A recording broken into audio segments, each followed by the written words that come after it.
আসসালামু আলাইকুম ভিউয়ার্স, আজকের এই ভিডিওতে আমি আপনাদেরকে দেখাবো আপনারা কিভাবে আপনাদের পেন ড্রাইভে পার্টিশন ক্রিয়েট করতে পারবেন। আপনারা অনেকেই 128 GB পেন ড্রাইভ ইউজ করে থাকেন or 64 GB pen drive use করে থাকেন। এই সকল পেন ড্রাইভে আপনারা পার্টিশন ক্রিয়েট করে আপনাদের ডাটা সফটওয়্যারকে খুব সুন্দর করে সেপারেট করে রাখতে পারবেন। আসুন তাহলে আমরা দেখি কিভাবে আমরা আমাদের পেন ড্রাইভে পার্টিশন ক্রিয়েট করে নিতে পারি।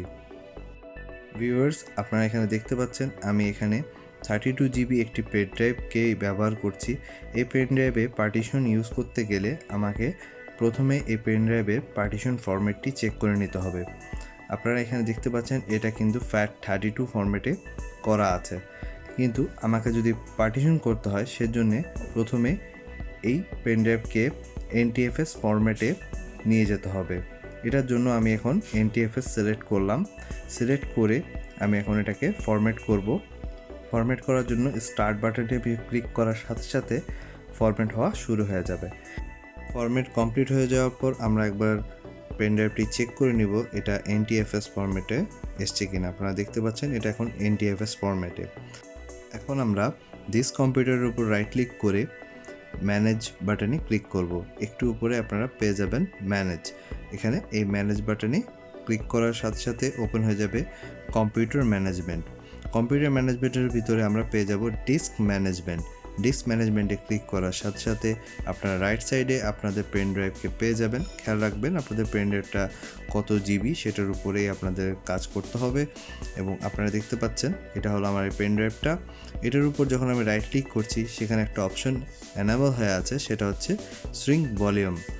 অর্থাৎ আমি যদি এটাকে FAT32 ফরম্যাটে রাখতাম তাহলে কিন্তু এই শ্রিঙ্ক ভলিউমটা ডিসেবল অবস্থায় থাকতো।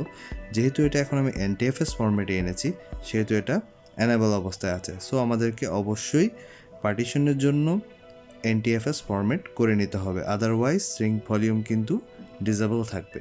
সো শ্রিঙ্ক ভলিউমে ক্লিক করার সাথে সাথে আপনারা এখানে দেখতে পাচ্ছেন আমাকে একটা অপশন দিয়ে দিচ্ছে যে আমি কত জিবি পার্টিশন করতে যাচ্ছি। অর্থাৎ আমার এই পেন ড্রাইভটি যেহেতু 32 GB, আমি এখন সেই হিসাবেই এখানে পার্টিশন ক্রিয়েট করব। আপনাদের যদি পেন ড্রাইভটি 128 GB হয়ে থাকে আপনারা আরও বেশি পার্টিশন ক্রিয়েট করতে পারবেন। ফর এক্সাম্পল আমি এখানে 15,000 টাইপ করলাম, মানে এক্ষেত্রে আমি পাচ্ছি এখানে 14 পয়েন্ট সামথিং জিবি পেয়ে যাব পার্টিশনে। সো আমি এখানে 15,000 টাইপ করে জাস্ট স্ট্রিংকে ক্লিক করব। স্ট্রিংকে ক্লিক করার সাথে সাথে আমার পার্টিশনটা ক্রিয়েট হয়ে যাবে। আপনারা এখানে দেখতে পাচ্ছেন এখানে একটা পার্টিশন শো করছে। সো এখানে এই পার্টিশনটাকে এখন আমাকে ক্রিয়েট করে নিতে হবে। এটা এখন আনমাউন্ট হিসাবে আছে। সো আমি এটাকে রাইট ক্লিক করে নিউ ভলিউমে ক্লিক করব। নিউ ভলিউমে ক্লিক করার পর নেক্সট জাস্ট ক্লিক করে যাব। এখানে কোনো জটিলতা নাই। আর এখানে আমরা দেখে নিব এটা NTFS ফরম্যাটে রাখতে চাচ্ছি নাকি FAT ফরম্যাটে রাখতে চাচ্ছি। এটা এখন আপনারা আপনাদের পছন্দ মতো ক্রিয়েট করে নিতে পারেন যে এই ফরম্যাটটা আপনি NTFS-এ রাখতে চাচ্ছেন নাকি FAT ফরম্যাটে রাখতে চাচ্ছেন। যদি আপনারা NTFS ফরম্যাটে রাখতে চান সেক্ষেত্রে NTFS-ই থাকবে, আদারওয়াইজ FAT ফরম্যাটেও নিয়ে যেতে পারেন। এছাড়া আপনারা এই পার্টিশনটার একটা নাম ক্রিয়েট করে দিতে পারেন, এখানে নাম দিয়ে দিতে পারেন। সো এখানে এটা দিয়ে দেওয়ার পর জাস্ট আমাকে নেক্সট বাটনে ক্লিক করতে হবে।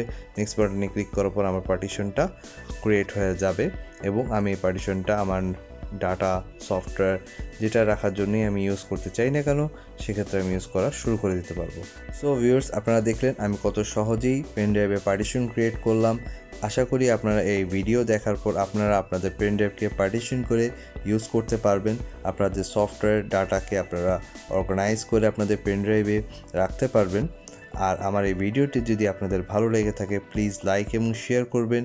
আর সামনে আরও ভালো ভালো টেক ভিডিও দেখার জন্য আমার এই চ্যানেলটি সাবস্ক্রাইব করবেন। Thank you.